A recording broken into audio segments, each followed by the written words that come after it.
జైళ్లు ముద్రణా శాఖ సిబ్బందికి బ్యాంకులు శాలరీ ప్యాకేజీలు ఇస్తామని తెలిపారు రాష్ట్ర జైళ్ల శాఖ డీజీ సౌమ్య మిశ్రా. చెంచల్గూడలో ఏర్పాటు చేసిన సమావేశంలో బ్యాంకులు అందించే శాలరీ ప్యాకేజీపై చర్చించారు జైళ్ల శాఖ అధికారులు. అనంతరం జైళ్ల శాఖ అందుబాటులోకి తీసుకువచ్చిన ఎలక్ట్రిక్ వాహనాలను ప్రారంభించారు సౌమ్య మిశ్రా.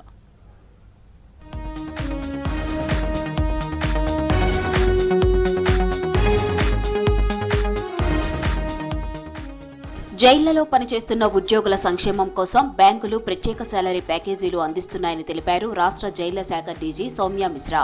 ఉద్యోగుల ఖాతాలు ఉన్న state bank of India, bank of Baroda, HDFC, union bank of India, Canara బ్యాంకుల్లో శాలరీ ప్యాకేజీలు ఇవ్వనున్నాయి.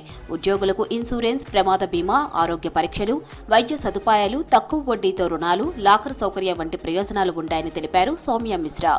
సో మాక్సిమం ఎంప్లాయీస్ వాళ్ళు శాలరీ అకౌంట్ కి ఈ శాలరీ ప్యాకేజ్ కు కన్వర్ట్ చేయలేదు. సో ఇది అవేర్నెస్ వచ్చిన తర్వాత ఎవ్రీ బ్యాంకు ఒక లైజన్ ఆఫీసర్ పెట్టి బ్యాంక్ వాళ్ళకు కూడా పిలిపించి వాళ్ళు కూడా కోఆపరేట్ చేశారు.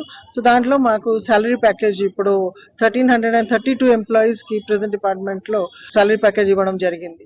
రాష్ట్రంలోని జైళ్ల శాఖ సిబ్బంది 1332 మంది ఈ ప్యాకేజీల పరిధిలోకి వస్తారని తెలిపారు సౌమ్య మిశ్రా. జైళ్ల శాఖ అధికారులతో పాటు ప్రభుత్వ ముద్రణా శాఖలో పనిచేస్తున్న 350 మంది ఉద్యోగులు కూడా ఉపయోగించుకోవచ్చన్నారు. సిబ్బంది బ్యాంకులకు వెళ్లి ప్యాకేజీలను ఎంచుకోవచ్చని సూచించారు సౌమ్య మిశ్రా. వాళ్ళకి insurance facilities, health facilities, loan and మిగతా lifestyle privileges plus locker లో కన్సెషన్స్, ఇవి apart from that many other facilities కూడా వస్తుంది. సో దీంతో the employee as well as వాళ్ళ ఫ్యామిలీ మెంబర్స్ కూడా బాగా వాళ్ళకు బెనిఫిట్ అవుతారు. And things like overdraft and other things also దీంట్లో ఉంది. పోలీస్ విభాగానికి చెందిన యూనిఫామ్ ఫోర్సెస్ కు వచ్చే అదనపు ప్రయోజనాలు జైళ్ల శాఖ ఉద్యోగులకు అందుబాటులోకి తీసుకువచ్చామన్నారు డీజీ సౌమ్య మిశ్రా. ఉద్యోగుల ఆర్థిక భద్రత కోసం బ్యాంకులతో కలిసి ప్రత్యేక ప్యాకేజీలు అమలు చేస్తున్నామని తెలిపారు.